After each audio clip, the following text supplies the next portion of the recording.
Roberta Rowan Conrad from the University of California states in her thesis, Empathy, Arts, and Social Studies, that music enhances the process of learning.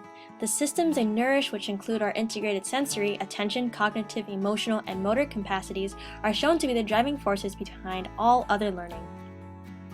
I've come before the school board to ask for music theory textbooks and workbooks. I know these books may not be, in your opinion, the best investment, but students need to know more about what makes music so intricate. We can tell them multiple facts about different composers, but it's the foundation of music theory that will make our music program stronger. As I stated at the beginning, music enhances the process of learning. There is a correlation between music and how students perform in other subjects. If students have a deep foundation in music literacy, how much more will they be successful in math and science, and even English? When I began my study of music theory, it improved my critical thinking. I would look at sheet music and think of the chord progressions, the key signatures, and why the composers would pick this cadence.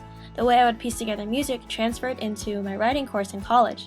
I became more fluid with my word choice, and I organized paragraphs in ways that would make it more impacting to those who would read my paper. The way I viewed the paper shifted into reading with a mindset of how the paper connects well to the subject and how well it stays on track. See, students who take the time to study music theory will become more literate in music, other school subjects, and form a stronger ensemble. A personal experience of mine, I was a part of my high school's chamber group for 2 years. I've always loved to sing, and I loved singing with my chamber group. But even though I was a part of the choir, I didn't know anything about music. I couldn't read music. I'd look at the sheet music and not really know what I was looking at. I relied on the pianist for any type of line memorization.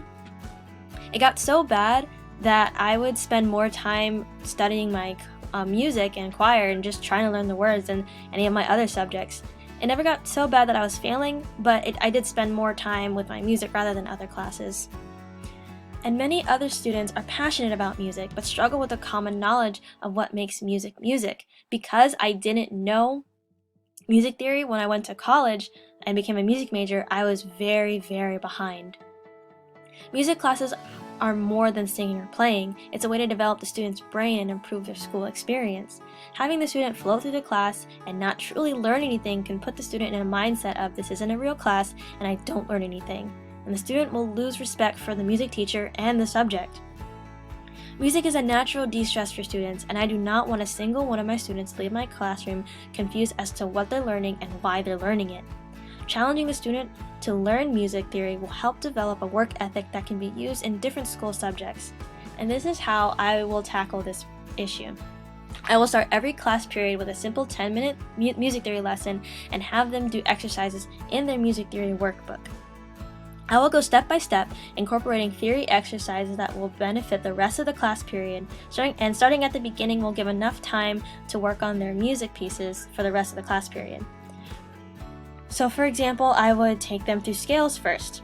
I'd begin to teach them what a scale is and how it's formed, emphasizing intervals and which keys are used in every scale. During the explanation, I would have them interacting with me by singing or playing along with each note that I would take them with, and this solidifies what they are learning orally. After, I would give them an assignment to take home in their workbooks so they can bring it back, and if they have any questions they can definitely ask me. And because we spent time with scales and intervals, I can use the knowledge they now have and solidify it with specific musical warm-ups. This gives immediate feedback as to what they're learning and how it all connects.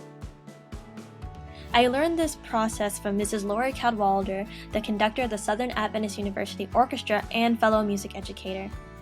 She told me personally of how her students performed better because of the short theory lessons at the beginning of every class period. She stated that the students became more eager to learn and they were able to learn music more efficiently and get a better sound quality. She was able to fit in more pieces to learn because they already knew the basic theory so they could learn faster. I understand that my class is a performance class, and this is why the music theory lessons will only be 10 minutes of the class period and starting at the beginning.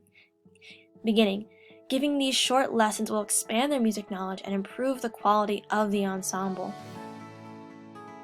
An ensemble has the power to influence the future student body here at this school.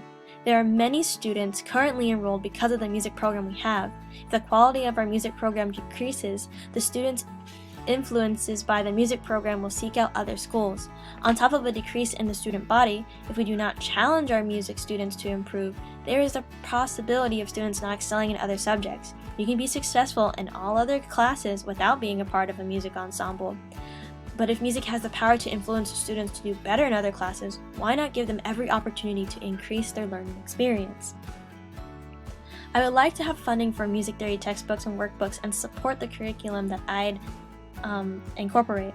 The students may push back on what they're learning, but the best way to support our students is to be firm in what we're teaching and support them. According to the International Association for Evaluation of Educational Achievement, the schools that produce the highest academic achievement in the United States are spending 20 to 30% of the day on the arts, with special emphasis on music.